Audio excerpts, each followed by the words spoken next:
kepada seluruh keluarganya, para sahabatnya dan umatnya yang setia mengikuti tuntunannya sampai hari kiamat. Ma'asyiral muslimin wal muslimat, a'azzani Allah wa iyyakum. Marilah kita selalu istiqomah di dalam belajar ilmu agama, istiqomah di dalam duduk di majelis ilmu, karena inilah jalan yang lurus. Kalau kita meninggalkan majelis ilmu, tidak mau belajar ilmu agama, bisa-bisa kita tersesat dari jalan Allah Subhanahu wa taala. Agar bisa istiqomah, yakni dengan belajar. Menghadiri majelis ilmu keutamaannya sangat besar. Rasulullah sallallahu alaihi wasallam mengatakan, "Idza marartum bi riyadil jannah farta'u." Apabila kalian melewati taman surga, maka singgahlah di taman surga tersebut. Para sahabat bertanya, "Wa ma riyadul jannah?" Apa itu taman surga? Beliau mengatakan, "Hilakudz dzikir." Taman surga itu adalah majelis zikir. Majelis ilmu itu adalah taman surga yang akan mendatangkan ketentraman, ketenangan di dalam hati kita. Allah Subhanahu wa taala akan membagi-bagikan rahmatnya, menurunkan keberkahannya ketika orang itu hadir di dalam majelis ilmu. Maka bersyukur kita semua mendapatkan hidayah untuk bisa hadir di saat kebanyakan orang tidak punya kesempatan. Ada orang yang pengen datang tapi mungkin kesehatannya terganggu. Ada yang pengen datang tapi waktunya tidak bisa dibagi untuk duduk di majelis ilmu, sangat padat. Atau ada yang waktunya sangat banyak, waktunya sangat luang, tapi tidak dikasih hidayah untuk mengenal ilmu, tidak dikasih hidayah untuk hadir di majelis ilmu.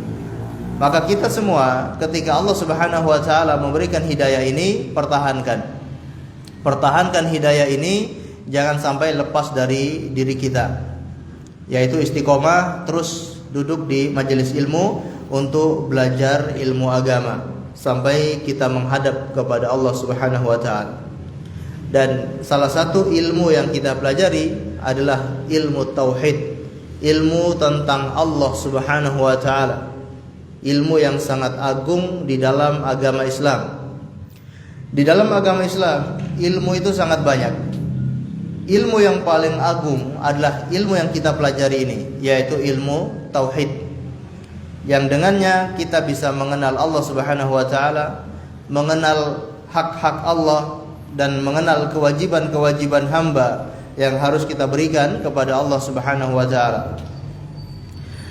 Maka marilah kita melanjutkan pengajian ini membahas kitab At-Tauhid yang ditulis oleh Syekh Muhammad bin Abdul Wahhab. Dan kita sudah masuk bab yang ke-33. Bab yang ke-33 yaitu bab qaulillahi ta'ala wa 'alallahi fatawakkalu in kuntum mu'minin.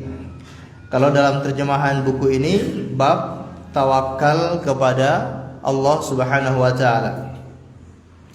Bab sebelumnya kita sudah membahas tentang takut. Dan sebelumnya juga kita sudah membahas tentang al-mahabbah, yaitu cinta kepada Allah.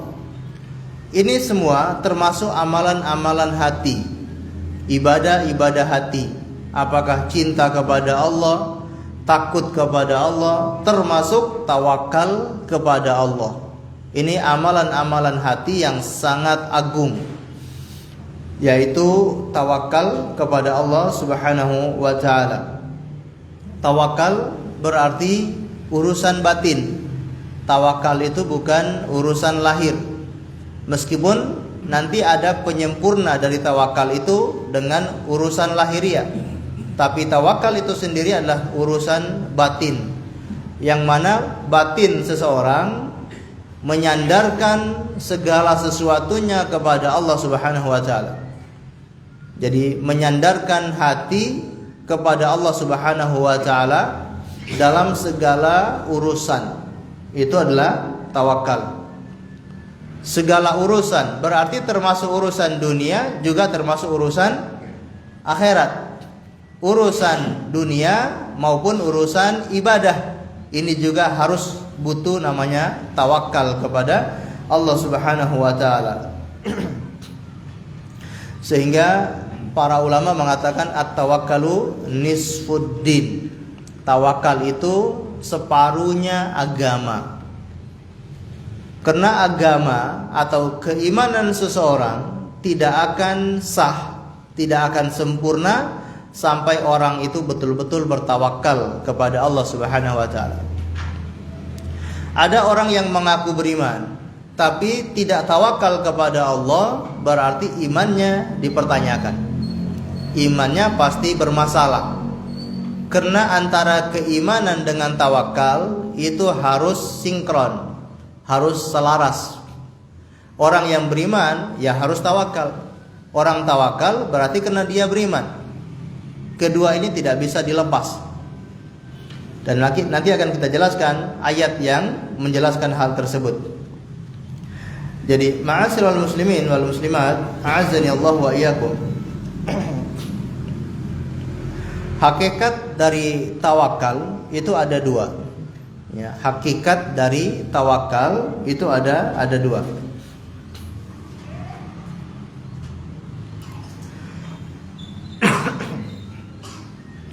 Yang pertama, menyandarkan hati kepada Allah, menyandarkan hati kepada Allah dengan menyerahkan segala urusan kepada Allah.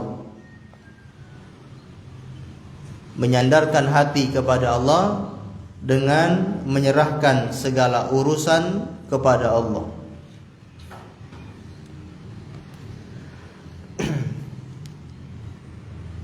Kemudian yang kedua adalah badlul asbab, melakukan sebab. Melakukan sebab alias usaha. Nah, jika berkumpul dua perkara ini, barulah orang itu dinamakan tawakal.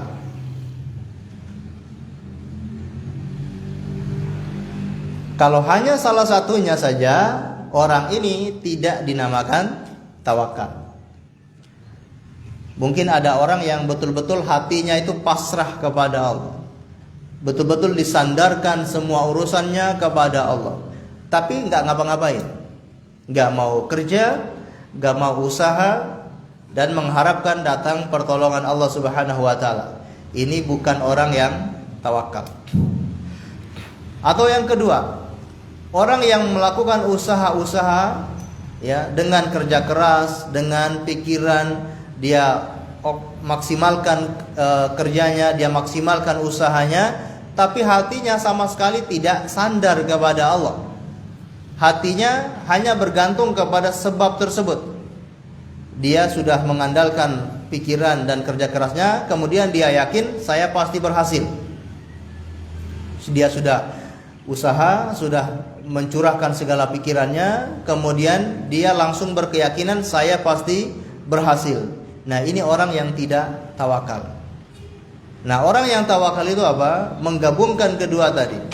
Hatinya disandarkan kepada Allah, menyerahkan urusannya semuanya kepada Allah, lalu dia mengambil asbab, yaitu melakukan usaha-usaha untuk mewujudkan apa yang dia inginkan. Nah, ini baru namanya tawakal. Baik.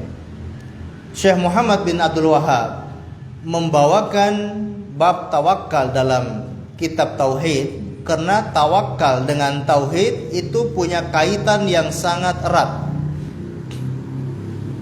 Antara tawakal dengan tauhid itu punya kaitan yang sangat erat. Karena orang itu bisa tawakal kalau dia orang yang bertauhid.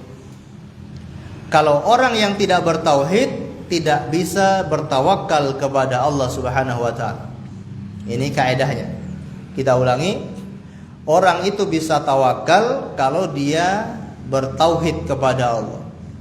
Sebaliknya kalau orang itu tidak bertauhid, tidak akan bisa bertawakal kepada Allah Subhanahu wa taala. Baik.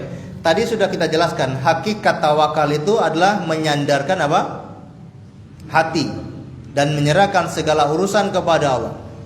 Orang bisa menyandarkan hati, bisa menyerahkan segala urusan kepada Allah kalau memang dia bertauhid.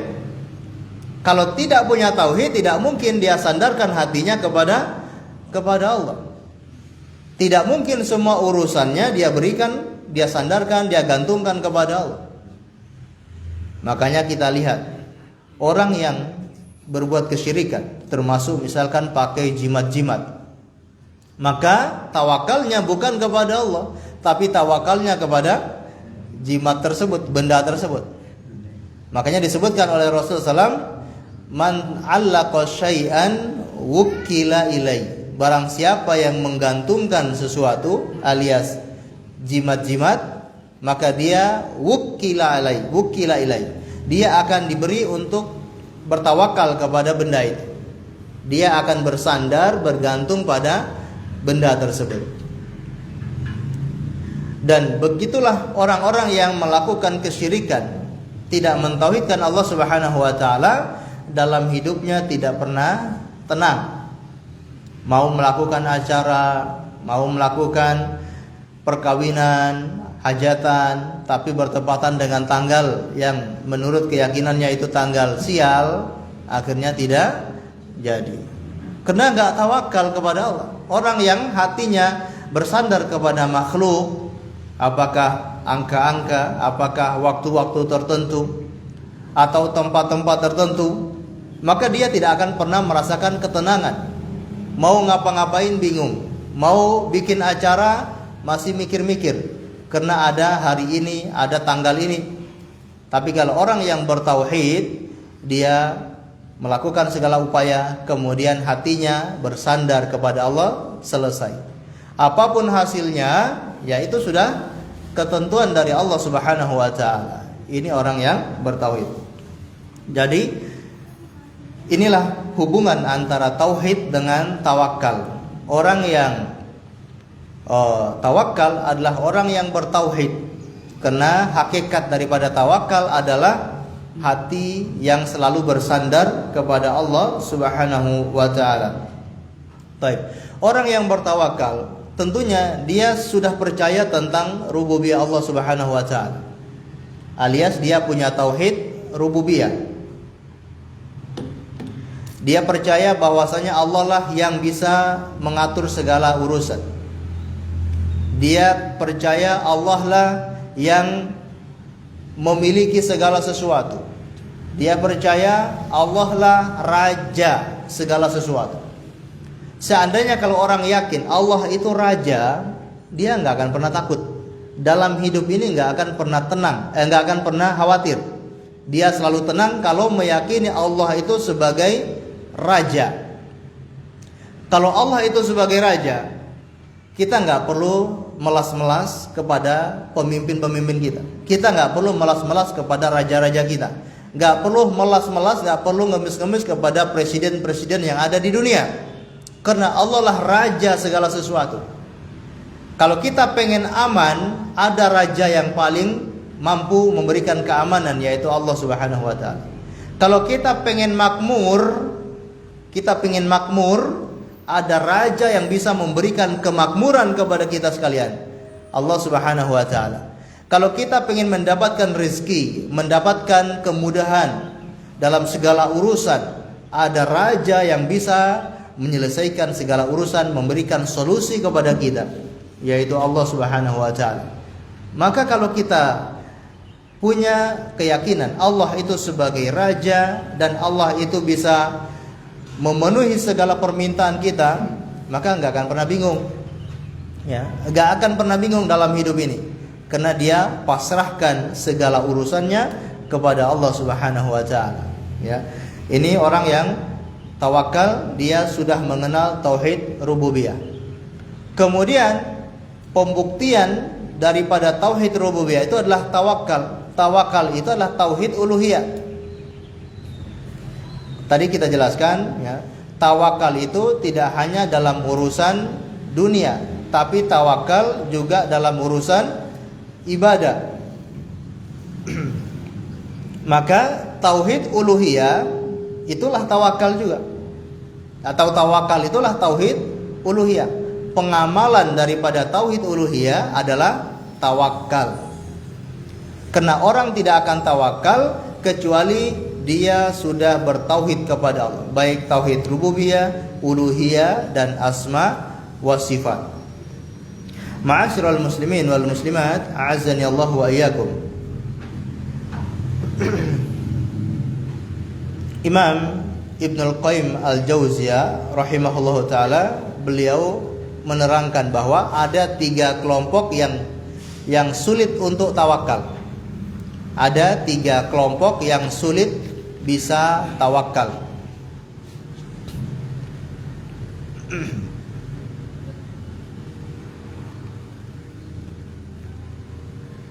Baik, yang pertama adalah filosof, ahli filsafat. Orang-orang filsafat yang mengedepankan logikanya, orang-orang seperti ini sulit untuk tawakal kepada Allah Subhanahu wa taala. Contohnya seperti Ibnu Sina. Ya, Ibnu Sina termasuk orang filsafat, orang filosof, ahlul kalam, yang mana mereka meyakini Allah itu tidak mengetahui perkara-perkara yang detail. Allah hanya mengetahui perkara-perkara global. Ini keyakinan orang-orang filsuf. Contohnya seperti Ibnu Sina.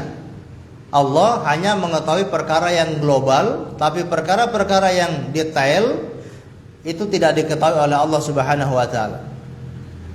Orang seperti ini kalau punya syubhat, punya keyakinan seperti ini, tidak mungkin bisa bertawakal. Karena bagaimana dia bisa bertawakal kalau Allah itu tidak mengetahui urusan-urusan yang detail? Bagaimana dia bisa bertawakal kalau Allah nggak tahu urusan hati saya? Allah nggak tahu urusan masalah yang saya hadapi. Nah, bagi mereka Allah tidak mengetahui perkara seperti itu, maka sulit untuk bisa tawakal. Orang yang kedua yaitu kelompok Qadariyah. Kelompok Qadariyah. Orang-orang yang meyakini takdir itu adalah perbuatan seorang hamba tanpa campur tangan Allah Subhanahu wa taala.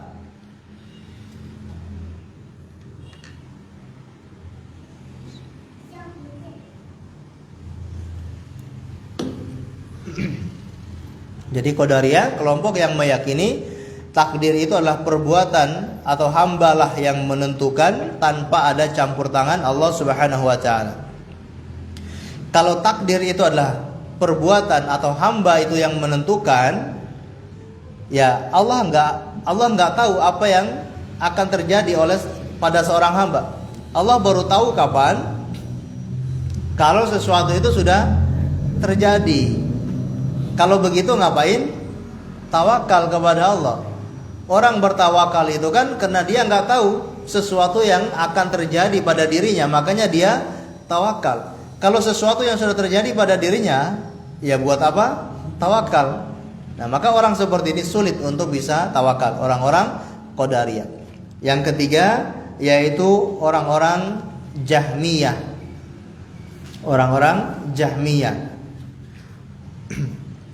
yang punya keyakinan atau punya syubhat bahwa mereka menolak sifat-sifat Allah, ya, mereka menolak sifat-sifat Allah, seperti Allah tidak bisa mendengar, Allah tidak bisa melihat, Allah tidak bisa mencintai seorang hamba. Ini kelompok Jahmiyah menolak sifat-sifat Allah. Tadi kita jelaskan bahwa orang yang bisa tawakal kalau dia orang yang bertauhid. Bertauhid ini baik tauhid rububiyah, uluhiyah maupun asma wa sifat. Nah, kalau orang tidak percaya dengan asma wa sifat termasuk sifat-sifat Allah, Allah bisa mendengar, Allah bisa mencintai seorang hamba, bagaimana orang itu bisa bertawakal kalau ternyata Allah nggak bisa mendengar, Allah nggak bisa mengetahui apa yang dia hadapi, Allah nggak bisa mengetahui urusan dia, ngapain dia bertawakal kepada Allah? Ini kelompok Jahmiyah yang disebutkan oleh Imam Ibnul Qayyim. Kelompok ini, tiga-tiga ini tidak atau sulit untuk bisa bertawakal kepada Allah Subhanahu wa taala. Dan selain daripada tiga kelompok ini yang tadi kita jelaskan, termasuk orang-orang yang berbuat kesyirikan juga sulit untuk bertawakal kepada Allah Subhanahu wa taala.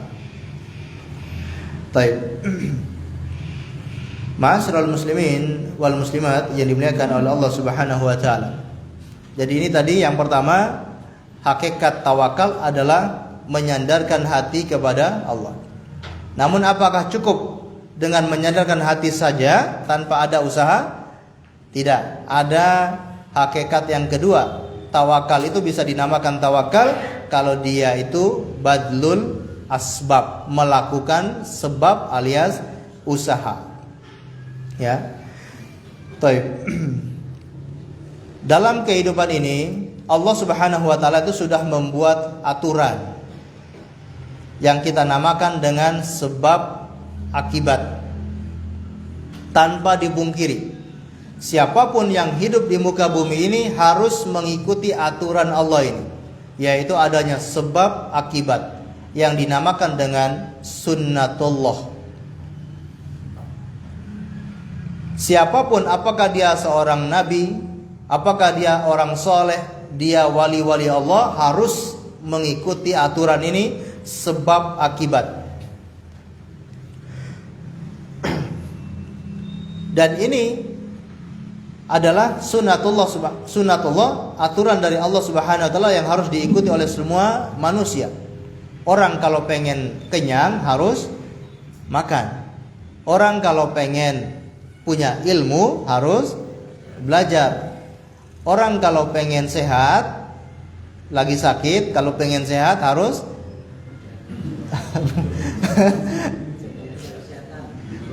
harus pergi berobat, ya. Dia sakit, pengen sembuh, pengen sehat, ya harus berobat. Nah, ini namanya sebab akibat. Bahkan Allah Subhanahu wa taala memerintahkan kepada hamba-hambanya yang soleh, hamba-hambanya yang pilihan itu untuk mengambil sebab-sebab untuk mendapatkan akibatnya. Melakukan sebab agar mendapatkan akibat. Contohnya seperti Ibunda Maryam. Ibunda Maryam ketika dalam keadaan melahirkan anak yaitu Nabi Isa alaihissalam dalam kondisi yang sangat lemah, tetap diperintahkan oleh Allah untuk menggoyangkan batang pohon kurma. Meskipun kita tahu wanita yang baru melahirkan nggak punya kekuatan untuk mendorong, untuk menggoyangkan batang pohon kurma itu. Kata Allah Subhanahu wa taala, "Wa huzzi ilaiki bijid'in nakh tusaqitu 'alaiki rutaban janiyya." Dan goyangkan batang pohon kurma itu, maka akan berjatuhan rutop-rutop kurma-kurma yang masih muda, dan kamu bisa makan dari rutop-rutop tersebut. Jadi mengambil sebab dulu, yaitu dengan mendorong, menggoyangkan pohon itu, baru Allah jatuhkan rutop-rutop tersebut. Padahal kalau kita tahu Allah mampu untuk menjatuhkan tanpa didorong. Bahkan Allah mampu untuk menghadirkan di hadapannya tanpa rutop itu jatuh. Ya, tiba-tiba langsung ada di hadapannya. Allah mampu menjadikan itu. Sebagaimana Allah mampu memberikan buah-buahan ketika Maryam berada di dalam mihrab. Ketika Zakaria masuk ke dalam mihrab, wajada indaha rizqa, qala anna laki hadza. Dia mendapatkan buah-buahan yang tidak ada pada musimnya. Buah-buahan, tidak ada satu orang pun yang masuk ke kamarnya Ibunda Maryam, tapi kok tiba-tiba ada buah-buahan, dan buah-buahan ini tidak ada di musimnya. Kalau buah-buahan yang sedang ada di musimnya wajar, ini buah-buahan yang nggak ada di musimnya, tapi ada di kamar Ibunda Maryam. Maka apa kata Ibunda Maryam? Ini rizki dari Allah Subhanahu wa taala. Allah mampu memberikan buah-buahan langsung di kamarnya Ibunda Maryam. Tapi dalam masalah yang lain, Allah memerintahkan untuk mengambil asbab, mengambil sebab usaha, barulah Allah mendatangkan akibatnya. Termasuk Nabi Musa alaihissalam, ibunya Nabi Musa, Allah perintahkan untuk melemparkan bayi Nabi Musa ke sungai. Padahal Allah mampu untuk menjadikan Fir'aun ini tidak bisa membunuh Nabi Musa. Tapi dengan aturan dari Allah, Allah perintahkan untuk melemparkan bayi Nabi Musa ke sungai. Dan pada gilirannya bayi itu dikembalikan lagi kepada ibunya Nabi Musa alaihissalam. Harus ada sebab. Begitu pula Nabi Muhammad sallallahu alaihi wasallam, atau sebelumnya Ibunda Hajar, ibunya Nabi Ismail alaihi salam. Ibunda Hajar ketika ditinggal pergi oleh Nabi Ibrahim alaihi salam, tidak punya makanan, tidak punya air minum. Maka dalam keadaan seperti itu, bahkan dia punya bayi Nabi Ismail, Ibunda Hajar harus melakukan usaha terlebih dahulu. Apa usahanya? Harus mencari air, berlari-larian dari satu bukit ke bukit yang lain, dari bukit Sofa ke bukit Marwah, sebanyak 70 atau 80 kali? Masya Allah, sebanyak 7 kali. Kebanyakan ya. Jaraknya gitu kan mau 500-an meter ya, satu kali jalan itu ya. Kalau 70 kali bayangkan, Masya Allah ya, 7 kali, sehingga menjadi syariat sa'i sampai di ajarannya Rasulullah SAW. Nah, ketika dia sudah mengambil asbab, barulah Allah Subhanahu wa taala hantamkan atau perintahkan kepada malaikat Jibril untuk menghantamkan sayapnya ke dekat Ka'bah, lalu muncullah air Zam-Zam. Kalau ada yang bilang itu kena kakinya Nabi Ismail yang mengenai tanah, ini riwayatnya tidak benar. Tapi malaikat Jibril yang menghantamkan sayapnya ke lembah tersebut, akhirnya keluar air Zam-Zam. Ketika keluar air Zam-Zam, barulah Ibunda Hajar mengetahui ada air. Beliau langsung menutup air tersebut. Kata Rasulullah SAW, seandainya kalau Ibunda Hajar tidak menutup air itu, maka air ini menjadi sungai sampai hari kiamat. Tapi karena ditutupi, maka dia hanya menjadi sumur, ya, tidak menjadi sungai. Ya, mungkin itu juga ada hikmah yang lainnya. Kalau jadi sungai juga repot, orang mau tawaf. Tawaf di mana gitu. Ya, ini termasuk hikmah dari Allah Subhanahu wa taala. Harus ada usaha. Dan Rasulullah SAW ketika pergi hijrah dari Mekah ke Madinah, Allah mampu seandainya menerbangkan Rasulullah dari Mekah ke Madinah tanpa melalui gurun-gurun atau tanpa melalui sembunyi di gua Thaur. Allah mampu untuk menerbangkan Rasulullah, sebagaimana Allah mampu menerbangkan Rasulullah ke Sidratul Muntaha dengan kendaraan buruk pada malam Isra Mi'raj. Allah mampu, tapi Allah memerintahkan untuk mengambil sebab, yaitu Rasulullah harus menyewa penunjuk jalan. Rasulullah harus mendatangkan bekal, harus mendatangkan kendaraan. Bahkan beliau menggunakan strategi untuk keluar ke Madinah. Beliau harus bersembunyi di Gua Thaur selama 3 hari, baru beliau pergi ke Madinah. Seperti itu beliau mengambil sebab. Dan kalau beliau dalam peperangan, beliau juga harus mengambil sebab. Tidak hanya berdoa kemudian menang, tidak seperti itu. Tapi Rasulullah SAW juga mengambil sebab. Beliau memakai baju besi. Beliau juga musyawarah dengan para sahabatnya bagaimana strategi yang bagus untuk peperangan ini. Siapa yang di bagian ini, siapa yang di bagian ini. Seperti itu beliau untuk melakukan peperangan. Jadi harus ada asbab, ada usaha, ada upaya, barulah Allah mendatangkan kemenangan.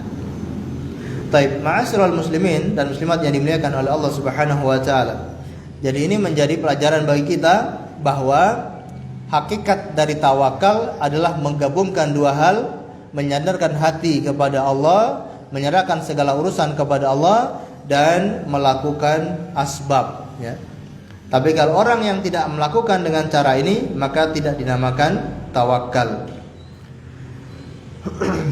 Baik.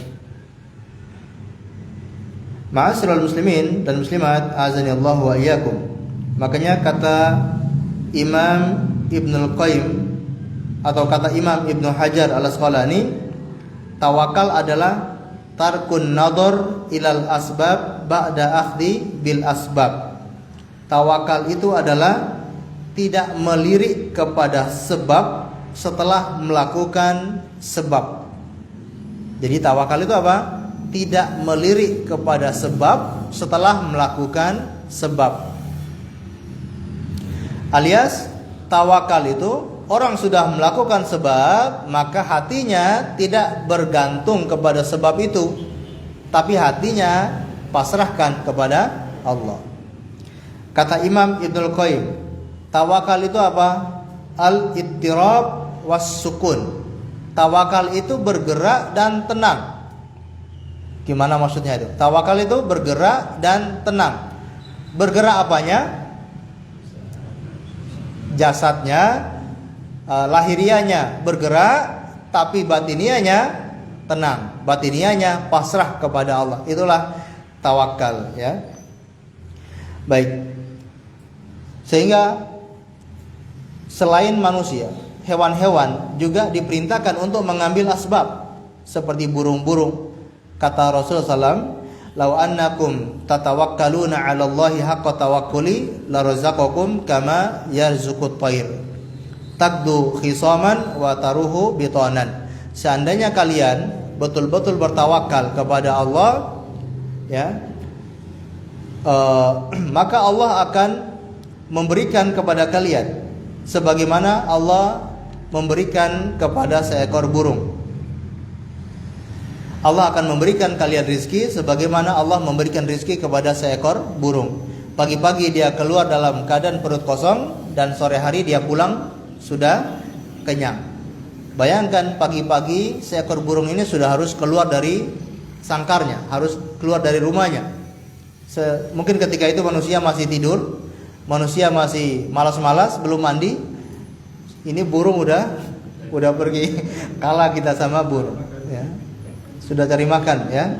Itulah tawakalnya hewan-hewan. Makanya ketika dia pulang dalam keadaan kenyang, pergi dengan sangat jauh, dia terbang, ya, cari makan, bahkan kadang juga tidak selamat. Sudah akhirnya masuk ke penggorengan. Sudah ada para pemburu-pemburu perkutut gitu, ya. Akhirnya masuk ke penggorengan. Tapi itulah, dia harus usaha, tawakal, barulah Allah memberikan dia rezeki. Baik, coba kita bacakan apa yang dibawakan oleh Syekh Muhammad bin Abdul Wahab dalam bukunya ini. Minta tolong untuk dibacakan. Berkata penulis rahimahullah, firman Allah Subhanahu wa taala, a'udzu billahi minasyaitonir rajim. Wa 'alallahi fatawakkalu in kuntum mu'minin. Artinya, dan hanya kepada Allah hendaknya kamu bertawakal jika kamu benar-benar orang yang beriman. Surat Al-Maidah ayat 23. Innamal mu'minuna alladzina idza dzukirallahu wajilat qulubuhum wa idza tuliyat 'alaihim ayatuhu zadatuhum imanan wa 'ala rabbihim yatawakkalun. Artinya, sesungguhnya orang-orang yang beriman itu adalah mereka yang apabila disebut nama Allah gemetarlah hati mereka, dan apabila dibacakan kepada mereka ayat-ayatnya bertambahlah iman mereka karenanya, dan kepada Tuhanlah mereka bertawakal. Surat Al-Anfal ayat 2. Ya ayyuhan nabiyyu hasbukallahu wa man ittaba'aka minal mu'minin. Artinya, hai Nabi, cukuplah Allah menjadi pelindung bagimu dan bagi orang-orang mukmin yang mengikutimu. Surat Al-Anfal ayat 64. Wa may yatawakkal 'ala Allahi fa huwa hasbuh. Artinya, dan barang siapa yang bertawakal kepada Allah, niscaya Allah akan mencukupkan keperluannya. Surat At-Talaq ayat 3. Nah, barakallahu fiik. Baik, ma'asyiral muslimin wal muslimat, a'azzani Allah wa iyyakum. Di sini Syekh Muhammad bin Abdul Wahhab membawakan beberapa dalil baik dari Al-Qur'an maupun dari hadis Rasulullah SAW yang menerangkan tentang tawakal. Dan tawakal merupakan bagian daripada keimanan.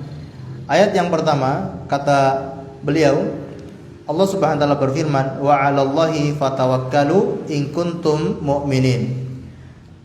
Dan hanya kepada Allah hendaknya kamu bertawakal jika kamu benar-benar orang yang beriman. Surat Al-Maidah ayat 23. Di sini Allah Subhanahu wa taala menggandengkan antara tawakal dengan keimanan, sehingga tawakal ini menjadi syarat sahnya iman. Dan hanya kepada Allah hendaknya kamu bertawakal jika kamu orang yang beriman. Berarti kalau kamu tidak tawakal, kamu tidak beriman. Ini syarat sahnya iman, yaitu tawakal kepada Allah Subhanahu wa taala. Dan di sini Allah menggunakan kalimat al-hasr, ya, wa 'alallah. Allahnya didahulukan. Sebetulnya susunannya adalah fatawakkalu 'alallah. Tawakallah kalian kepada Allah. Tapi di sini didahulukan wa 'alallah fatawakkalu. Insyaallah ada gambaran ya. Aslinya fatawakkalu 'alallah, bertawakallah kepada Allah. Tapi di sini wa 'alallah fatawakkalu.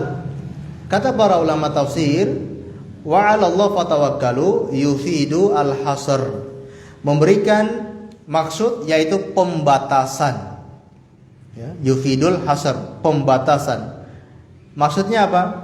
Hanya kepada Allah saja kamu bertawakal. Berarti tawakal tidak boleh diberikan kepada selain Allah. Tawakal betul-betul hanya kepada Allah saja. Pertanyaannya, apakah ada orang yang bertawakal kepada selain Allah? Banyak orang yang berbuat syirik itu tidak bertawakal kepada Allah. Makanya kalau kita boleh mau merincikan orang-orang yang salah di dalam tawakal, itu sekurang-kurangnya ada 5 atau ada 4 macam orang yang salah jalan, maksudnya salah jalan dalam tawakal. Yang pertama, tawakal yang syirik. Jadi orang yang bertawakal namun terjatuh dalam syirik besar. Orang yang tawakal namun terjatuh dalam syirik besar. Contohnya seperti tawakal kepada mayit, tawakal kepada penghuni kubur. Jadi dia betul-betul serahkan urusannya, hatinya betul-betul pasrah kepada penghuni kubur itu. Pasrah kepada wali fulan, penghuni kubur tersebut, atau siapa saja yang dia agungkan tersebut. Ini syirik besar, mengeluarkan dari agama Islam. Jadi hatinya sudah betul-betul pasrahnya kepada penghuni kubur itu. Atau yang kedua, hatinya pasrah kepada orang yang atau sesuatu yang gaib. Hatinya pasrah kepada sesuatu yang gaib, yang tidak kelihatan. Apakah dari jin, pasrah kepada para jin, ataupun pasrah kepada orang yang hidup tapi tidak ada di hadapannya. Jadi dia pasrah kepada orang yang masih hidup tapi tidak ada di hadapannya. Nah, ini orang yang melakukan syirik besar. Ataupun hatinya pasrah kepada orang yang tidak mampu melakukannya. Meskipun orang itu hadir di hadapannya, tapi orang ini atau sosok ini tidak mampu melakukannya. Ya, contoh dia pasrah kepada batu besar, padahal batu itu nggak bisa menolong dia, tapi hatinya bergantung kepada batu tersebut.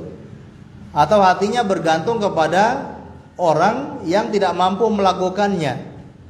Anak kecil, ya, mungkin anak yang masih bayi, dia gantungkan dia gantungkan, dia bertawakal kepada anak kecil tersebut. Ini tidak dinamakan tawakal, dan ini termasuk tawakal yang merupakan syirik besar. Yang kedua, tawakal yang merupakan syirik kecil. Tawakal yang merupakan syirik kecil.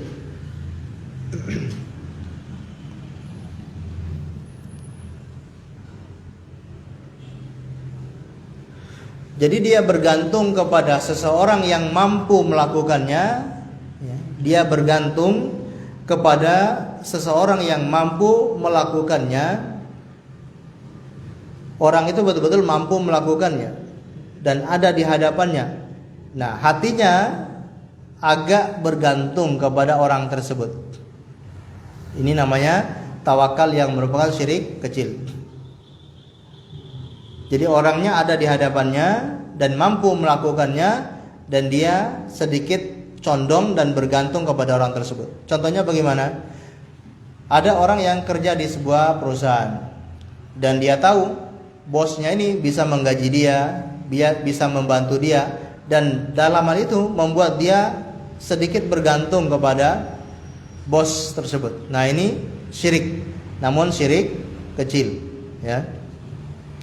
Syirik kecil. Yang ketiga, tawakal yang kurang sempurna. Tawakal yang kurang sempurna.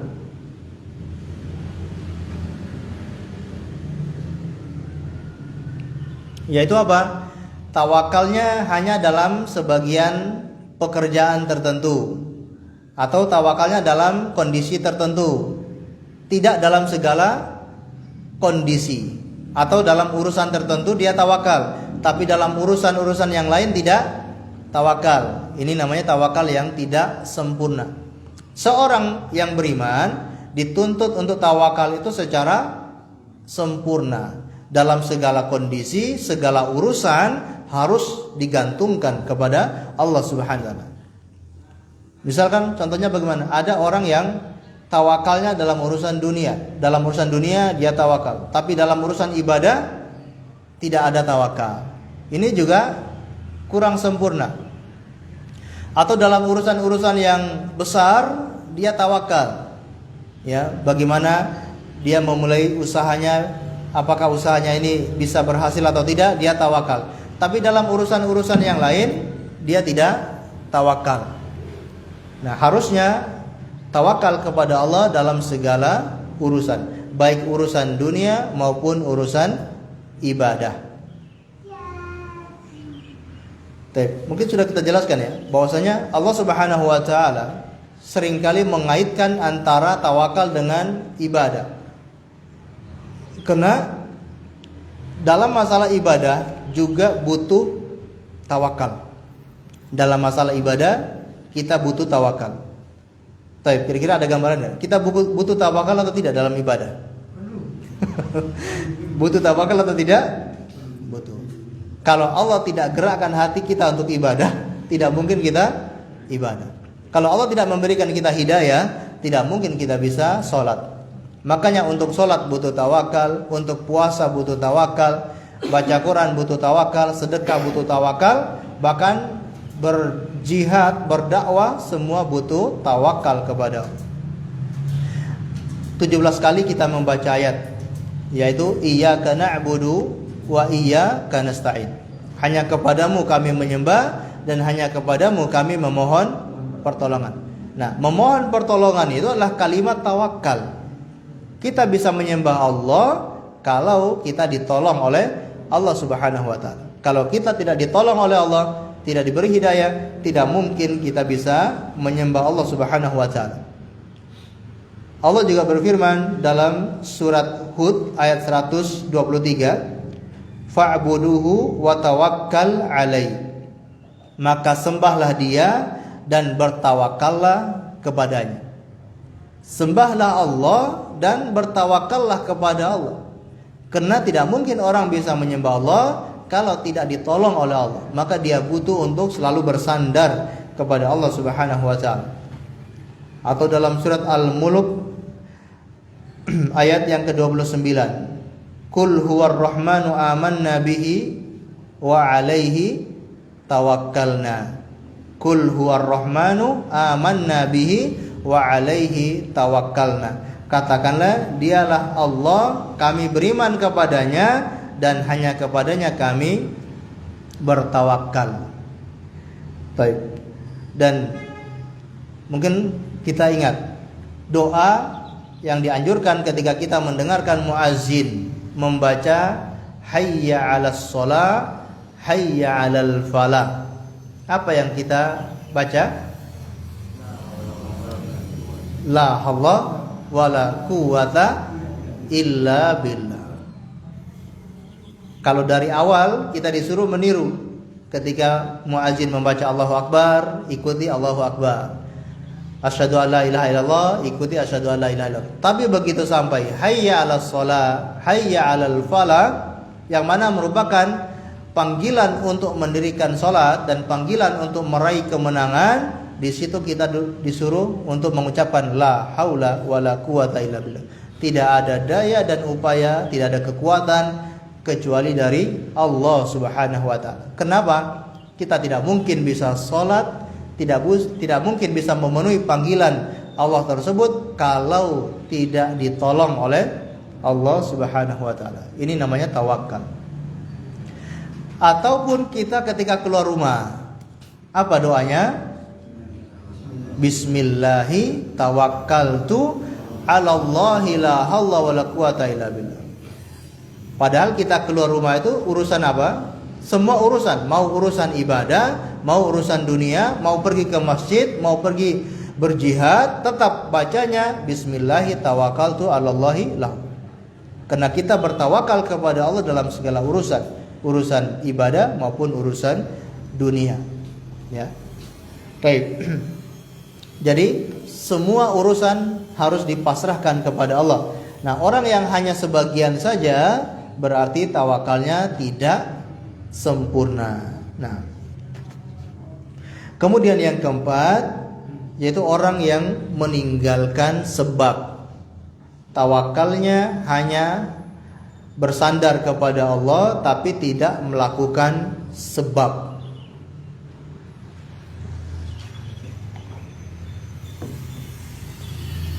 Ini juga tawakalnya keliru. Tawakalnya tidak benar. Bahkan ada yang sampai berdalil dengan kasus Ibunda Maryam.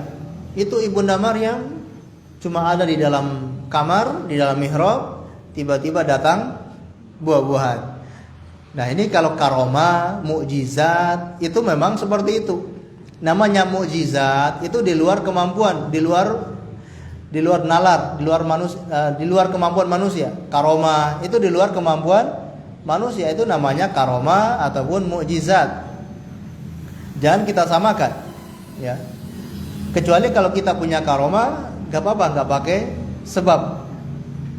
Contoh, kalau saya sedang lapar, nggak usah cari makan, nanti Allah yang kasih saya kenyang. Kalau yakin punya karomah seperti itu, silakan. Nggak makan sampai 3 hari udah lemes, ya mungkin mati ya.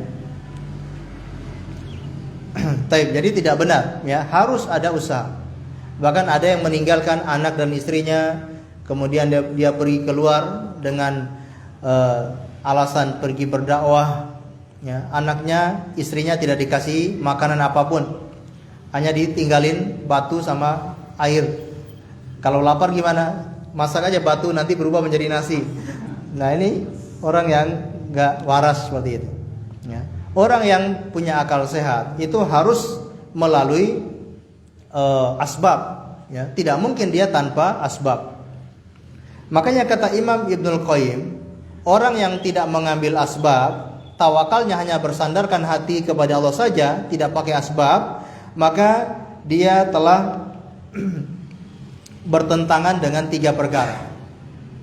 Yang pertama bertentangan dengan syariat, yang kedua bertentangan dengan akal, dan yang ketiga bertentangan dengan realita. Realita juga sudah membuktikan bahwa kalau pengen sesuatu ya harus melakukan sebab. Akal yang waras juga seperti itu. Kalau pengen kenyang ya harus makan. Begitupun syariat. Syariat Islam juga perintahkan kita untuk mengambil sebab. Umar ibn Khattab ya suatu ketika memukul orang-orang yang hanya duduk zikir di dalam masjid, tidak mau bekerja. Hanya duduk di dalam masjid zikir berhari-hari, anak istrinya dibiarkan kelaparan, dipukul, disuruh keluar, kerja kalian. Ya, itulah agama Islam. Syariat kita memerintahkan untuk bekerja, tapi jangan sandarkan, jangan tawakalkan, jangan sandarkan kepada pekerjaan tersebut, tapi sandarkan segala urusan kepada Allah. Kita hanya mengambil sebab, hanya melakukan usaha, hatinya tetap bersandar kepada Allah. Itu orang yang beriman. Maka di sini wa 'alallahi fatawakkalu in kuntum mu'minin. Dan hanya kepada Allah saja ya kalian bertawakal, atau hendaknya kalian bertawakal jika kalian betul-betul orang-orang yang beriman ya. Kita diperintahkan untuk bertawakal kepada Allah saja karena di sana ada orang-orang yang tawakalnya tidak kepada Allah. Baik. Kemudian ayat yang kedua yang dibawakan oleh beliau di sini adalah innamal mu'minuna alladzina idza dzukirallahu wazilat qulubuhum wa idza tuliyat alaihim ayatuhu zadatuhum imanan wa ala rabbihim yatawakkalun. Adapun orang-orang yang beriman apabila dibacakan atau disebutkan nama Allah, hatinya bergetar, dan apabila dibacakan ayat-ayatnya maka bertambahlah keimanan, dan hanya kepada Tuhan mereka bertawakal. Ini ya dalil yang sangat tegas antara keimanan dengan tawakal. Ya. Orang yang tawakal itu harus bisa menggabungkan lahiriah dan batiniahnya.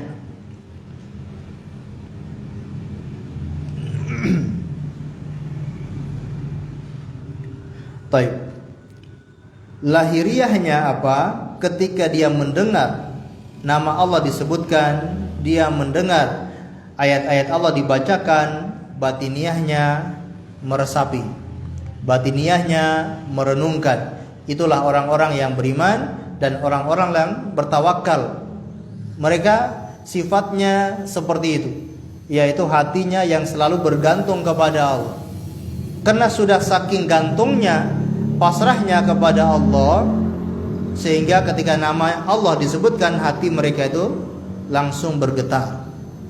Dan itu tanda kesempurnaan keimanan seorang hamba. Kalau kita belum merasakan seperti itu, maka ini tanda tanya besar. Kita ini imannya sudah setingkat apa? Berarti kita ini termasuk iman yang masih sangat minim. Orang yang bisa mencapai seperti ini kalau imannya sudah tingkat atas, tingkat sempurna. Ketika nama Allah disebutkan, hatinya langsung bergetar. Ini orang-orang yang sudah sangat beriman. Nah, kalau kita jarang-jarang ketika nama Allah disebutkan jarang-jarang tersentuh, bisa jadi keimanan kita masih sangat minim. Maka perlu untuk kita tambah keimanan di dalam hati. Dengan apa menambahkan keimanan? Amal soleh. Amal soleh itu tujuannya untuk membangkitkan keimanan.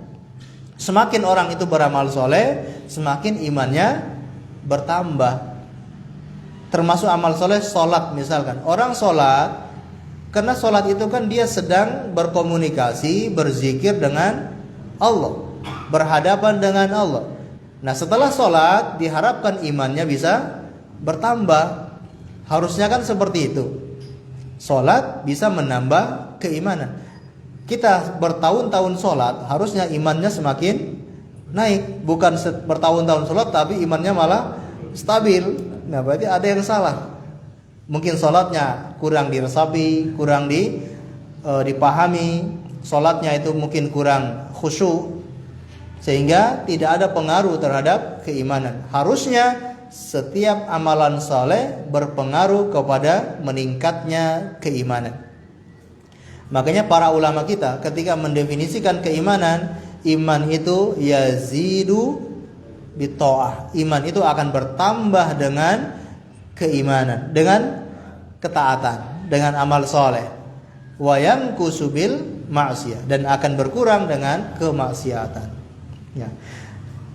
Nah, orang-orang yang selalu hatinya beriman, dia akan merasakan antara lahiriah dan batiniahnya. Dalam ayat yang lain, dalam surat Az-Zumar ayat 23, Allah sebutkan, Allahu nazzala ahsanal haditha kitaban mutasyabihan mathani taksya'irru minhul juludul ladzina yakhshawna rabbahum thumma talinu juluduhum wa qulubuhum ila dzikrillah.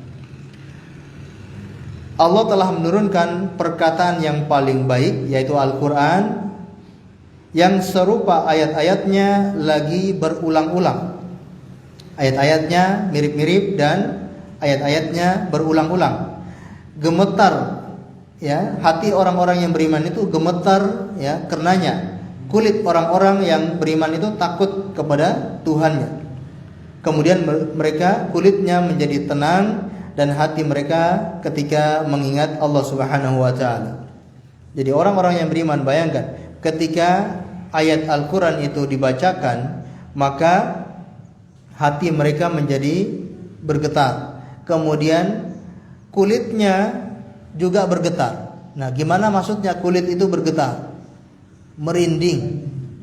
Kulitnya itu bisa merinding dan hatinya merasakan takut yang luar biasa kepada Allah Subhanahu wa taala, dan hatinya langsung berzikir mengingat Allah Subhanahu wa taala. Nah, ini yang selalu kita harapkan. Bagaimana kita itu bisa mencapai keimanan yang seperti ini. Kalau kita sudah bisa mencapai keimanan model ini, mau meninggal sekarang juga insya Allah siap. Ya Pak ya. Kalau kita sudah merasakan seperti ini, sekarang dicabut nyawanya, monggo ahlan wa sahlan. Tapi kalau kita ini masih jauh, kita masih was-was Jangan sampai kita ini hatinya belum beriman secara sempurna tapi sudah meninggal dunia, naudzubillah min dzalik. Baik. Kemudian ya ayuhan nabi hasbukallahu wa man ittaba'aka minal mu'minin. Surat Al-Anfal ayat 64. Wahai Nabi, yaitu wahai Rasulullah, hasbukallah, cukuplah Allah bagimu, dan cukuplah orang-orang beriman yang mengikutimu, atau cukuplah Allah bagi orang-orang beriman yang mengikutimu. Cukuplah Allah bagimu dan cukuplah Allah bagi orang-orang beriman yang mengikutimu. Ini pengertian makna yang benar Cukuplah Allah bagimu dan cukuplah Allah bagi orang-orang beriman yang mengikutimu. Jadi Allah sudah cukup bagi Rasulullah dan juga bagi pengikutnya, orang-orang beriman termasuk umatnya. Kita umatnya Rasulullah, cukup Allah sebagai tempat untuk kita tawakal, cukup Allah sebagai penolong, cukup Allah yang bisa memenuhi kebutuhan kita. Maka nggak perlu kita mencari penolong, mencari kebutuhan kepada selain Allah Subhanahu wa taala, karena Allah itu sudah cukup. Kalau sudah cukup nggak perlu ditambahin, sudah cukup nggak perlu cari-cari yang lain, karena itu sudah cukup. Ngapain cari yang lain karena Allah sudah cukup. Kemudian wa may yatawakkal 'ala Allahi fahuwa hasbuh. Barang siapa yang bertawakal kepada Allah, maka Allah sudah cukup baginya. Ini Masya Allah kabar gembira bagi orang-orang yang bertawakal kepada Allah. Allah cukup baginya. Apanya? Segala apa yang dia butuhkan dalam hidup ini cukup baginya. Allah cukupkan. Karena Allah sudah menjadi tempat untuk dia bertawakal, maka Allah yang mencukupi apa yang dia inginkan. Apapun yang dia butuhkan dicukupi oleh Allah Subhanahu wa taala. Dan kita tahu ayat ini dalam surat At-Tolak ayat 3 itu konteksnya itu berbicara tentang masalah rumah tangga, masalah At-Tolak. Bahkan sampai nama surat talak, surat perceraian. Berarti ini menunjukkan atau mengisyaratkan ya saking banyaknya permasalahan di dalam rumah tangga, termasuk sampai tingkat perceraian. Maka ada ayat atau surat khusus, surat At-Tolak. Di sini Allah Subhanahu wa taala mengatakan, kalau kita runut dari awal ayat kata Allah Subhanahu wa taala ini tentang talak ya. Dari awal ayat, dari awal surat ini Allah berbicara tentang talak. Kemudian masa iddah bagi para wanita yang diceraikan oleh suaminya. Hendaknya mereka selalu bertakwa kepada Allah. Dan jangan mereka dikeluarkan dari rumah-rumah mereka. Itulah aturan-aturan Allah. Kemudian faida balagna ajalahunna faamsikuhunna bima'rufin au farikuhunna bima'ruf. Kalau sudah selesai masa iddah, terserah kamu, mau kamu lepas atau mau kamu rujuk kembali kepada dia. Dalam masa iddah ini ya, kamu sudah mau dilepas atau kamu masih ada kesempatan untuk rujuk kembali pada istrimu. Nah, di sini kemudian kata Allah Subhanahu wa taala, wa ashhidu dawi adlin minkum wa aqimus syahadat lillah ya. Datangkan saksi kemudian orang-orang yang adil. Dzalikum yu'adu bihi man kana yu'minu billahi wal yaumil akhir wa may yattaqillaha yaj'al lahu makhraja. Jadi kalau urusan perceraian, kalau memang dibutuhkan untuk cerai, maksudnya jangan khawatir. Kalau engkau memang terpaksa harus cerai, ada masalah rumah tangga dan memang mendatangkan saksi, mendatangkan penengah, ternyata juga nggak ada jalan tengah, nggak bisa diselesaikan, ujung-ujungnya harus cerai, tetap jangan khawatir. Tawakal kepada Allah, karena Allah lah yang akan memberimu atau Allah yang akan mencukupi kebutuhanmu. Wa may yattaqillaha yaj'al lahu makhraja. Barang siapa yang bertakwa kepada Allah, Allah jadikan dia jalan keluar. Wa yarzuqhu min haitsu la yahtasib. Allah akan beri rezeki dari arah yang tidak dia sangka-sangka. Wa may yatawakkal 'ala Allah fa huwa hasbuh. Barang siapa yang bertawakal kepada Allah, cukup Allah baginya. Jadi misalkan mungkin ada seorang wanita yang merasa bingung, nanti kalau diceraikan suami, bagaimana nasib saya? Apa yang harus saya makan? Bagaimana anak-anak saya yang masih kecil? Padahal kondisinya memang nggak mungkin lagi untuk bersama, harus cerai. Nah, jangan pernah khawatir, karena Allah cukup. Barang siapa yang bertakwa, bertawakal, dia bercerai itu juga bukan karena urusan apa, tapi dia bercerai itu karena Allah Subhanahu wa taala. Dia bercerai bukan karena dunia, tapi dia bercerai karena hukum-hukum Allah tidak bisa ditegakkan dalam rumah tangganya. Dia pengen menegakkan hukum-hukum, aturan-aturan Allah dalam rumah tangganya, dan itu tidak mungkin dia lakukan kalau berpasangan dengan pasangan tersebut. Mau gak mau harus cerai, harus pisah. Maka jangan pernah khawatir, karena Allah adalah cukup baginya ya, kalau dia bertakwa dan bertawakal kepada Allah. Baik. Kemudian hadis yang berikutnya, Al-Bukhari dan An-Nasa'i meriwayatkan dari Ibnu Abbas radhiyallahu anhu, dia berkata, hasbunallah wa ni'mal wakil. Artinya, cukuplah Allah bagi kami dan Allah adalah sebaik-baik pelindung. Kalimat ini diucapkan Ibrahim alaihissalam ketika dicampakkan ke dalam api, dan diucapkan Muhammad sallallahu alaihi wasallam ketika mereka berkata kepadanya, sesungguhnya orang-orang Quraisy telah mengumpulkan pasukan untuk menyerang kamu. Karena itu takutlah kepada mereka, tetapi perkataan itu malah menambah keimanan mereka. Nah, kemudian dalam hadis ini yang dibawakan oleh Syekh Muhammad bin Abdul Wahhab, Imam Al-Bukhari dan An-Nasa'i meriwayatkan dari Ibnu Abbas radhiyallahu anhu, dia berkata, hasbunallahu wa ni'mal wakil. Ini perkataan Ibnu Abbas.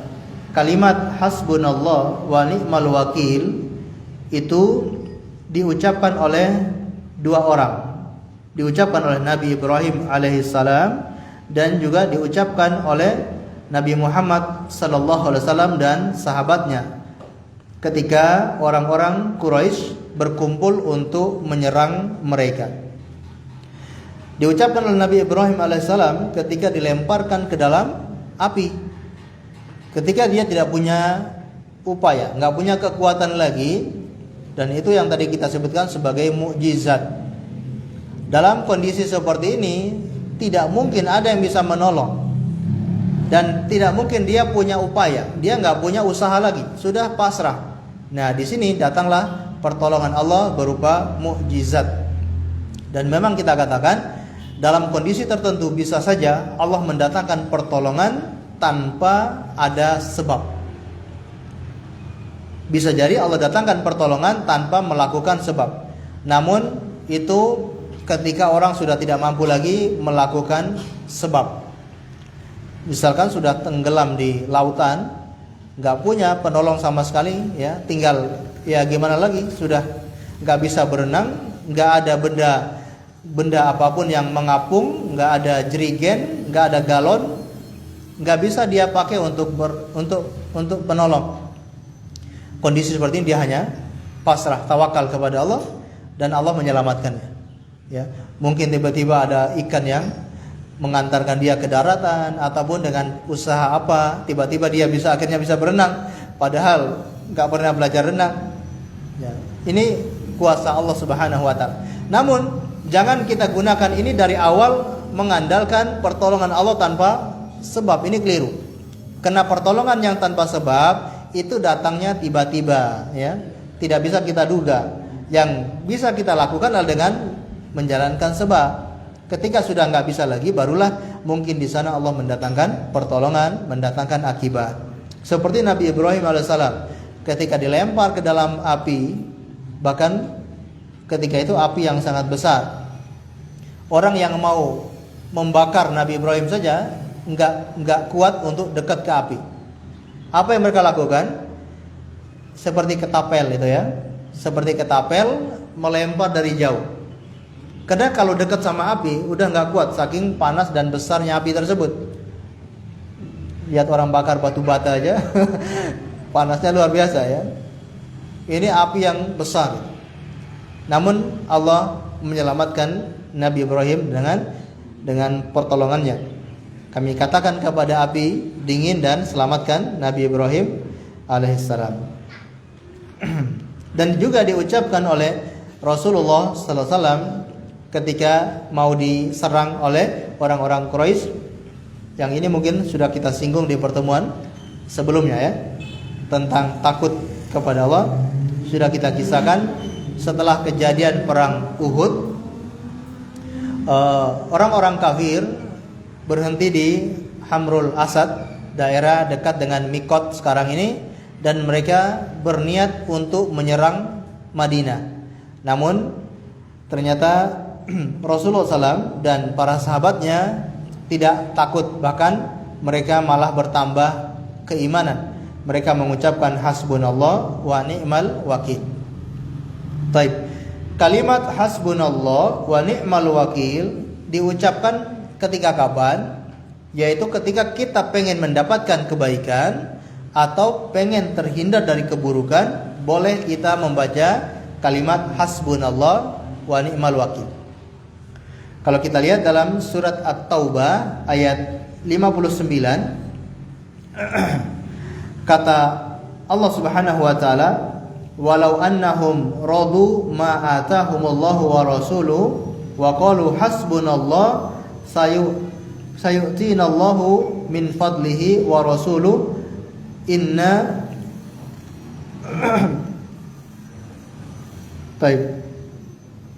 inna laminallah. Seandainya kalau mereka ridho dengan apa yang diberikan oleh Allah dan apa yang diberikan oleh Rasulnya, dan mereka mengatakan hasbunallah, cukuplah Allah saja, sayu'tinallah, mereka akan diberikan oleh Allah ya keutamaan, ya diberikan oleh Allah karunia, jadi kebaikan-kebaikan. Kalau mereka mengucapkan hasbunallah, Allah akan datangkan karunia, mendatangkan kebaikan, dan juga Rasulnya juga akan mendatangkan kebaikan untuk mereka. Inna laminallah, ya itu semua dari sisi inna minallahi raghibun, ya kita sangat berharap kepada Allah Subhanahu wa taala. Jadi ini ketika untuk mendapatkan kebaikan-kebaikan, kita juga membaca hasbunallah wa ni'mal wakil. Ataupun ketika pengen terhindar dari keburukan, juga mengucapkan hasbunallah wa ni'mal wakil. Contohnya Nabi Ibrahim ketika dilemparkan ke dalam api, dia mengucapkan hasbunallah wa ni'mal wakil. Begitupun Rasulullah dan para sahabatnya ketika mau diserang, mereka membaca hasbunallah wa ni'mal wakil. Maka ada doa yang sangat bagus yang diajarkan oleh Rasulullah SAW, yaitu barang siapa yang membaca, kalau kita lihat riwayat An-Nasa'i dan juga yang lainnya, beliau berkata, man qala hina yusbihu wa hina yumshi, barang siapa yang mengucapkan ketika pagi hari maupun ketika sore hari, yaitu hasbiyallahu la ilaha illahu alaihi tawakkaltu wa huwa rabbul arsyil azim. Kita ulangi, hasbiyallah la ilaha illahu alaihi tawakkaltu wa huwa rabbul arsyil azim, sebanyak 7 kali, ya. Sab'a marratin kaffahu Allahu ma ahammahu min amrid dunya wal akhirah. Kalau dia baca sebanyak 7 kali, maka Allah akan cukupkan apa yang dia inginkan, baik dalam urusan dunia maupun urusan akhirat. Hadis sahih, ya, dan disahihkan oleh Su'aib al-Arnaud, ya, rahimahullahu taala. Jadi ini doa yang sangat bagus yang diucapkan oleh seseorang ketika di pagi hari maupun di sore hari. Berapa kali tadi? 7 kali. Apa doanya? Hasbiyallah la ilaha illahu alaihi tawakkaltu wa huwa rabbul arsyil azim. Masyaallah, ya.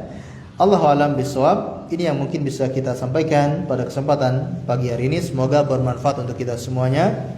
Sebelum kita akhiri, kalau ada yang ditanyakan, kami persilakan.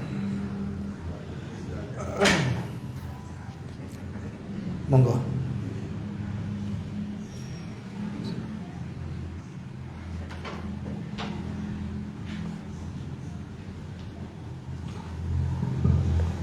Terima kasih. Assalamualaikum warahmatullahi wabarakatuh. Waalaikumsalam warahmatullahi wabarakatuh. Ustaz, sudah dijelaskan mengenai akidah tawakal. Yang pertama adalah menyandarkan hati kepada Allah dengan menyerahkan segala urusan kepada Allah. Yang kedua, asbab, yaitu melakukan sebab alias usaha. Di dalam surat Al-Anfal tadi yang sudah dibacakan tadi, yang artinya sesungguhnya orang-orang yang beriman itu adalah mereka yang apabila disebut nama Allah bergetarlah hati mereka, dan apabila dibacakan kepada mereka ayat-ayat Allah maka bertambahlah iman mereka karenanya, dan kepada Tuhanlah mereka bertawakal. Ini kan tadi sudah dijelaskan juga bahwa artinya surat Al-Anfal ini bahwa kita takut kepada Allah. Nah, ini mohon dijelaskan, apakah hakikat ini kan, hakikat tawakal ini kan takut kepada Allah sebetulnya.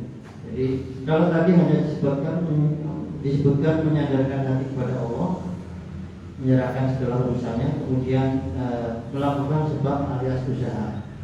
Ini yang takut kepada Allah itu apakah yang pertama tadi menyadarkan hati atau melakukan sebab alias usaha, atau ada lagi tambahan satu, hakikat tawakal itu takut kepada Allah. Mohon Ustaz pencerahannya, mohon maaf atas pertanyaan ini. Assalamualaikum warahmatullahi wabarakatuh. Waalaikumsalam warahmatullahi wabarakatuh.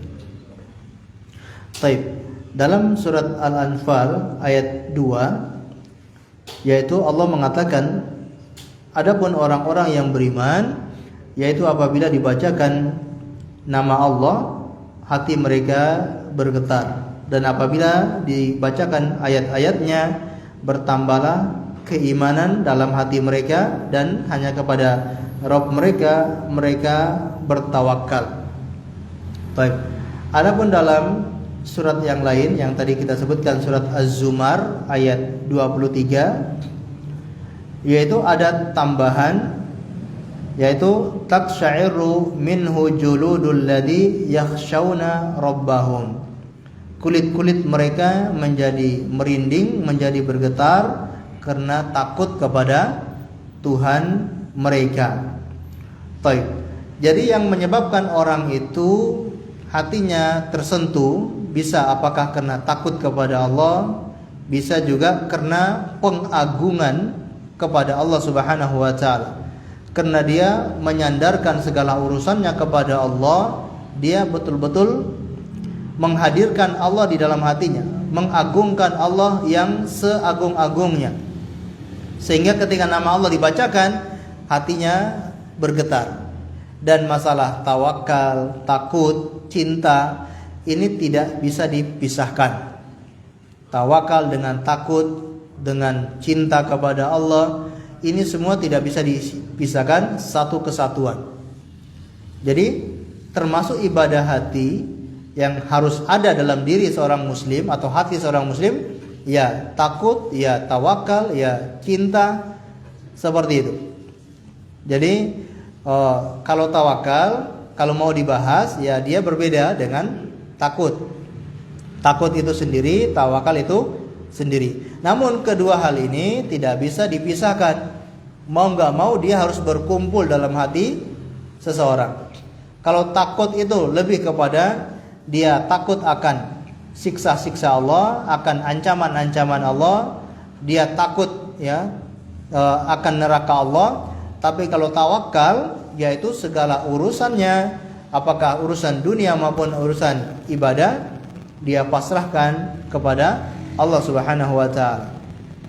Ya. Namun dua ini tidak bisa dipisahkan, ya. Jadi seperti itu. Allahu a'lam bishawab. Nah.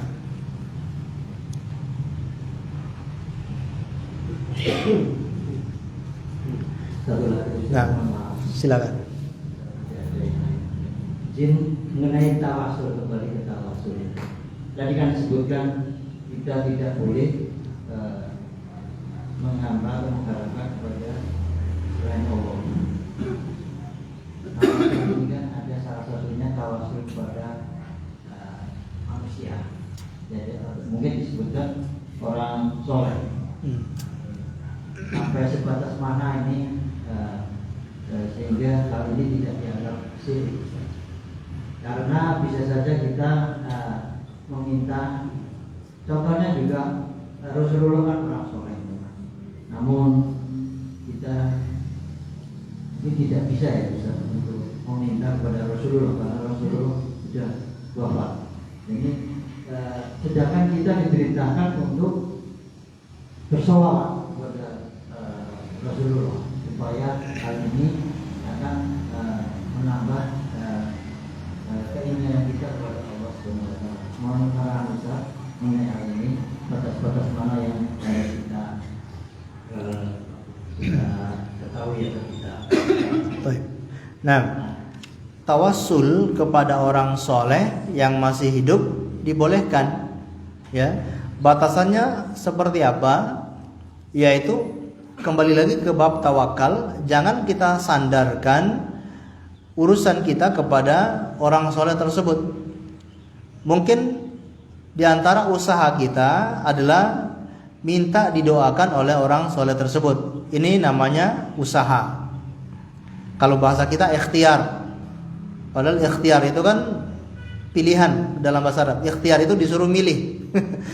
Kalau dalam bahasa kita ikhtiar itu ya usaha, mengambil asbab, mengambil sebab itu ikhtiar dalam bahasa kita. Nah, ikhtiar kita minta didoakan oleh orang soleh yang masih hidup. Tapi hati kita tidak boleh menggantungkan kepada doa orang soleh tersebut. Terus bagaimana? Ya kita pasrahkan kepada Allah ya, dengan minta didoakan oleh orang tersebut.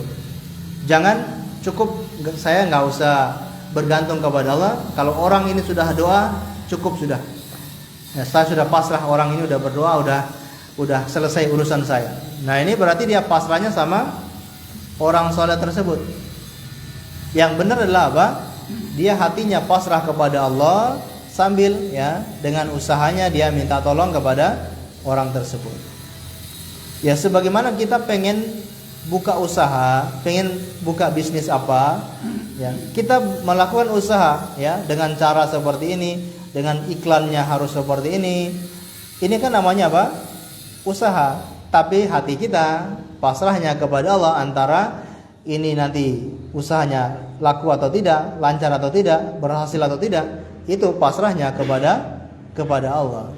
Begitupun sama kita minta didoakan oleh orang soleh, yaitu hanya usaha kita, sedangkan hati kita pasrahnya kepada Allah. Dan ini boleh ya kita tawasul kepada orang soleh yang masih hidup. Dan syaratnya betul-betul memang orang soleh. Syaratnya orang soleh itu apa?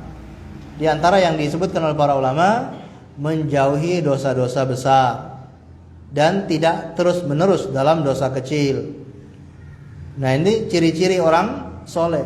Kalau orang soleh tapi kok di tangannya suka minum minuman keras, ya berarti ya bukan soleh. Jangan sembarangan.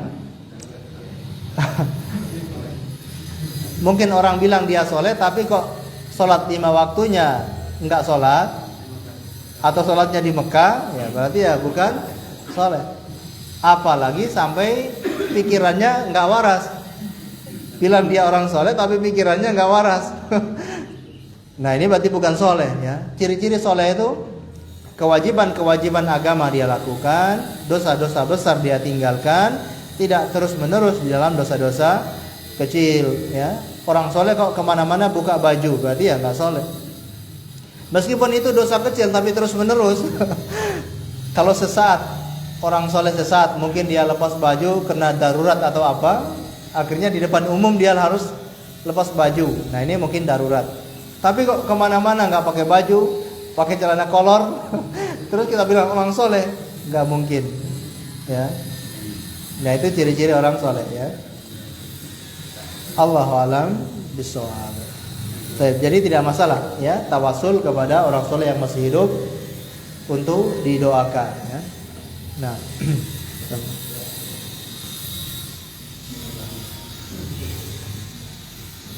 Assalamualaikum warahmatullahi wabarakatuh. Waalaikumsalam.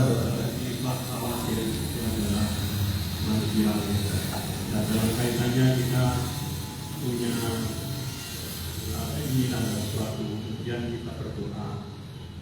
Biasanya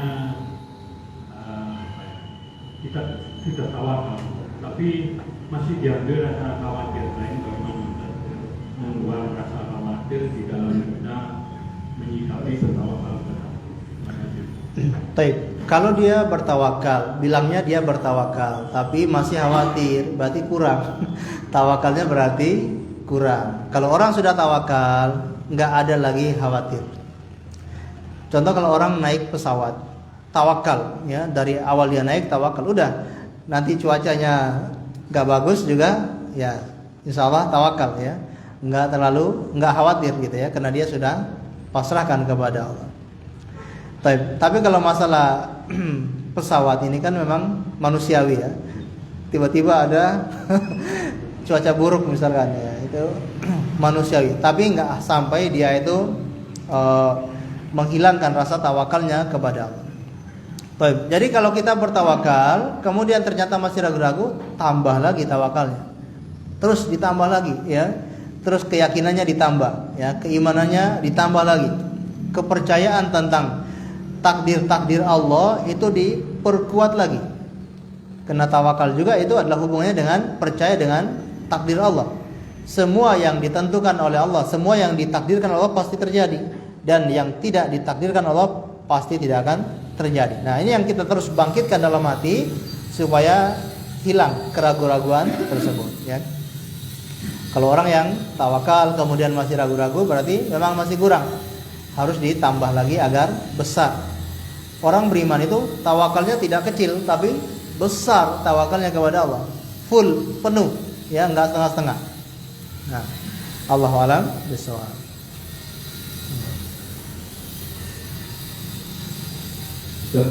Mau tanya tentang syirik kecil. Tentang syirik kecil. Karena selama ini kayaknya kita tidak bisa lepas dari syirik kecil. Seperti kita kalau sakit itu bergantung pada satu dokter. Kalau tidak dokter itu tidak bisa. Kan kalau kata saya itu adalah syirik kecil. Kalau untuk menghindari itu bagaimana? Baik. Ini yang tadi kita sebutkan, ya. Tawakal yang merupakan syirik kecil. Memang kenyataannya orang ini mampu, dokter ini punya keahlian, spesialisnya memang di situ, dan terbukti dia kalau berobat ke dokter itu rata-rata sembuh. Tapi kalau hatinya mulai condong ke situ, maka ini harus dihilangkan. Ya, ini termasuk syirik kecil. Harus berusaha dihilangkan, karena ini juga termasuk bisikan dari syaitan untuk menggantungkan kepada dokter tersebut atau orang tersebut. Harus kita hilangkan. Memang kita sembuh dengan perantara dokter tersebut, tapi hati kita selalu gantungkan kepada Allah Subhanahu wa taala. Ya, ketika datang bisikan seperti itu harus dihilangkan. Atau harus segera hati kita gantungkan kepada Allah Subhanahu wa taala. Bahkan kalau mungkin sulit untuk bisa menggantungkan, atau kita sudah terlanjur condong hatinya ke dokter tersebut, ya udah tinggalkan dokter itu, cari dokter yang lain biar lebih aman. Karena sahabat Umar ibn Khattab sampai memecat Khalid bin Walid, ya, karena Khalid bin Walid ketika dia yang mimpin perang pasti menang. Takutnya Umar orang-orang itu bersandar pada Khalid, dipecat sama dia, ya, nggak usah jadi panglima. Jadi rakyat biasa aja. Sampai seperti itu, ya. Nah, Allah alam bisa. Jadi bisa cari dokter yang lain. Waalaikumsalam warahmatullahi wabarakatuh. Monggo. Seumpama pribadi yang syirik kecil itu, saya yakin pada seseorang dengan saya, tetapi langsung saya putuskan dengan saya langsung bermohon kepada Allah. Itu bagaimana? Apakah tidak termasuk? Mohon maaf, bisa diulang lagi, Bu? Yang pertama tadi belum jelas.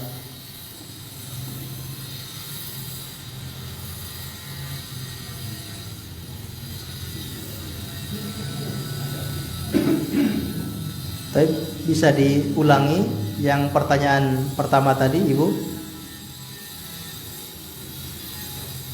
Atau mungkin di sini ada yang nangkap pertanyaan tadi? Dia sudah awalnya bersandar pada yang tadi disebut orang itu, cuman dia berusaha untuk kepada Allah lagi gitu, Ustaz. Apakah itu masuk ke syirik atau? Dia awalnya sudah bersandar ke orang tersebut, akhirnya bersandar kepada Allah, ya. Nah, berarti ya bagus, ya. Seperti itulah yang diharapkan. Kita belajar ini, tawakal ini, ya tujuannya seperti itu. Mungkin kita pernah bersandar kepada orang, bersandar kepada makhluk, tapi kita sudah tahu ilmunya, langsung kita berubah, taubat, bersandarnya langsung kepada Allah Subhanahu wa taala. Ya, ini bagus, ya. Dan kita tinggalkan, jangan bersandar kepada makhluk, jangan bersandar kepada orang lain. Nah, itulah yang diinginkan, yang kita tuntut seperti itu. Nah, Allahu a'lam bishawab. Seperti itu nggih pertanyaannya?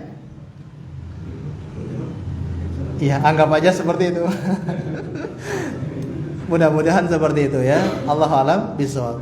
Mungkin cukup sekian. Kita akhiri dengan membaca doa kafaratul majlis. Subhanakallahumma wa bihamdika asyhadu an la ilaha illa anta astaghfiruka wa atubu ilaik. Wa sallallahu ala nabiyyina Muhammad wa ala alihi wasallam. Terima kasih atas segala perhatiannya. Mohon maaf atas segala kekurangannya. Assalamualaikum warahmatullahi wabarakatuh.